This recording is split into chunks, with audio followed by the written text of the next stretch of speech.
अस्सलाम वालेकुम दोस्तों, क्या हाल है? ठीक ठाक है? यूब के सब खैरियत से होंगे। मैं हूं आपका दोस्त सलाउद्दीन शेख, आपके चैनल के साथ let's go with Salauddin Shaikh. और आज जो वीडियो मैं आपके पास लेकर हाजिर हूँ ये टूरिस्ट वीजा के हवाले से है, क्योंकि ज्यादातर दोस्त नाराज हो रहे होते हैं कि टूरिस्ट वीजा के हवाले से मेरी कवरेज बहुत ज्यादा कम है। तो आज की वीडियो बहुत ही ज्यादा इंपॉर्टेंट भी है, इसलिए आपने पूरी वीडियो भी देखनी है और इसके तमाम स्टेप को समझना है। सबसे पहले तो मैं इस कंट्री के बारे में कुछ बताता चलूँ। इसकी एम्बेसी पाकिस्तान में नहीं है, तो आपको हमारी जो नेबरहुड कंट्री है ईरान, वहां पर आपको जाके इसका बाकायदा तौर पे अपना केस सबमिट करना होगा। लेकिन उसके लिए आपको पहले अपॉइंटमेंट लेनी होगी ऑनलाइन, जिसका लिंक मैं आपको डिस्क्रिप्शन में दे दूंगा। आप उस लिंक पे क्लिक करेंगे और बाकायदा तौर पे आप अपॉइंटमेंट अपनी बुक कर लेंगे। और अपॉइंटमेंट बुक करेंगे तो उससे आपको दो हेल्प मिलेंगी। पहली हेल्प कि आप बाकायदा तौर पे जो फाइल आपको करना होगा, यानी कि जिस दिन आपको अपने पेपर्स जमा कराने होंगे उस दिन आपको जाने के लिए वहां पे कोई इंतजार नहीं करना पड़ेगा।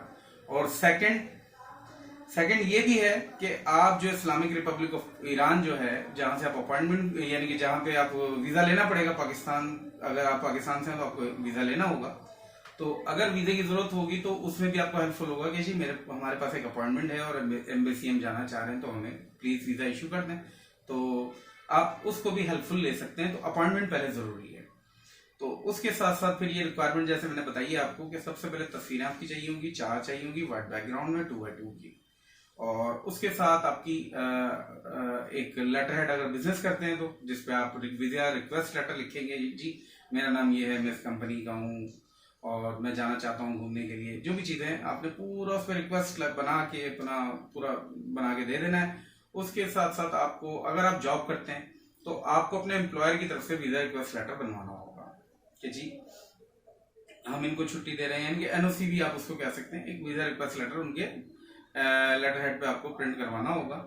और उसके साथ हम आपको चाहिए होंगी, अगर आप जॉब करते हैं तो 3 पे स्लिप्स आपको चाहिए होंगी, करंट पे स्लिप्स, और 6 महीने का बैंक स्टेटमेंट आपका चाहिए ही चाहिए। 6 महीने का बैंक स्टेटमेंट जिसमें आपकी क्लोजिंग बैलेंस एटलीस्ट इतनी हो कि आप ट्रैवल करके आ जाएं, आपकी टिकट, आपका जितना भी एक्सपेंसेस होंगे, जैसे मिसाल के तौर पे आप होटल बुकिंग वगैरह करेंगे और वहां पे जो होटल में रहेंगे, इसके अलावा कुछ डेली की आपकी अमाउंट आपकी जेब में होनी चाहिए। मिसाल के तौर पे आप एक हफ्ते के लिए जा रहे हैं तो पर डे का $100 भी अगर अपने जहन में रखें तो $700 तो आपके एक हफ्ते के वैसे ही हो जाते हैं।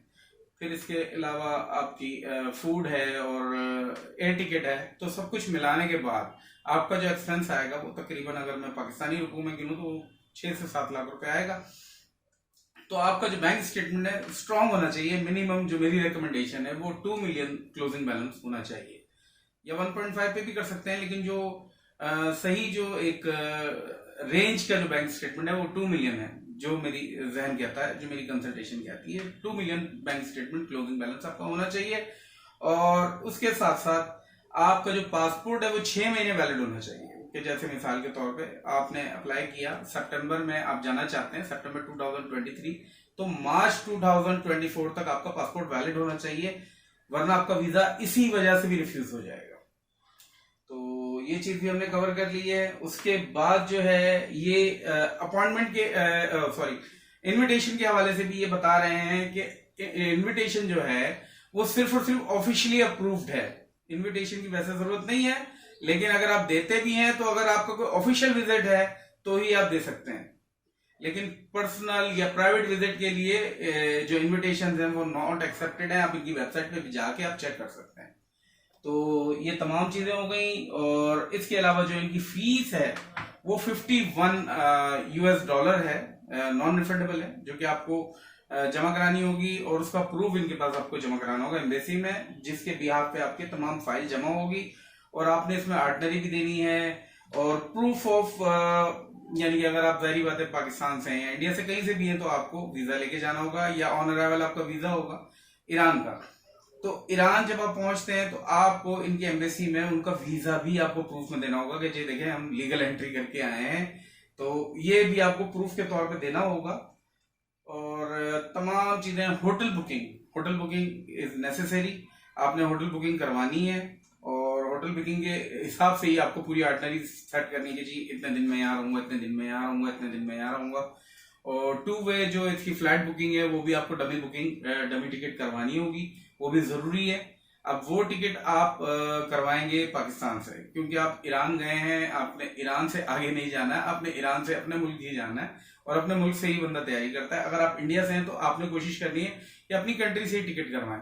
ऐसा नहीं कीजिएगा जी ये 2 वे रिटर्न टिकट जो आप बुकिंग करवा रहे हैं आपने तेहरान से ही करवा ली, तो उन्होंने कहा जी इनका तो पक्का प्लान है, जाना है और बस आपने अपनी होम कंट्री से करवानी है। ये मेरी एक एडवाइस है आपको। तो ये तमाम रिक्वायरमेंट आपको बता दी हैं और इसके अलावा कोई सच इतनी कोई हैवी रिक्वायरमेंट्स नहीं है। और मैक्सिको के हवाले से ही एक वीडियो मैं आपकी और बना दूंगा कि जिसमें मैं बताऊंगा कि अगर आप ये सब कुछ नहीं करना चाह रहे हैं कि मैक्सिको के लिए, यानी मैक्सिको का आपको वीज़ा भी चाहिए लेकिन आप ट्रैवल नहीं करना चाह रहे हैं, ईरान और पाकिस्तान में रहकर ही आप चाह रहे हैं कि कुछ ऐसा वे मैं आपको बताऊं कि आप मैक्सिको ट्रैवल कर सकें, तो इंशाल्लाह नेक्स्ट वीडियो में मैं ज़रूर इस टॉपिक को भी कवर करूंगा और आपके सवाल का जवाब दूंगा। और वो जवाब मेरे पास मौजूद है, लेकिन मैं इस वीडियो को बढ़ाना नहीं चाहता, लंबी नहीं करना चाहता। इंशाल्लाह नेक्स्ट वीडियो में मिलते हैं। अल्लाह हाफिज़।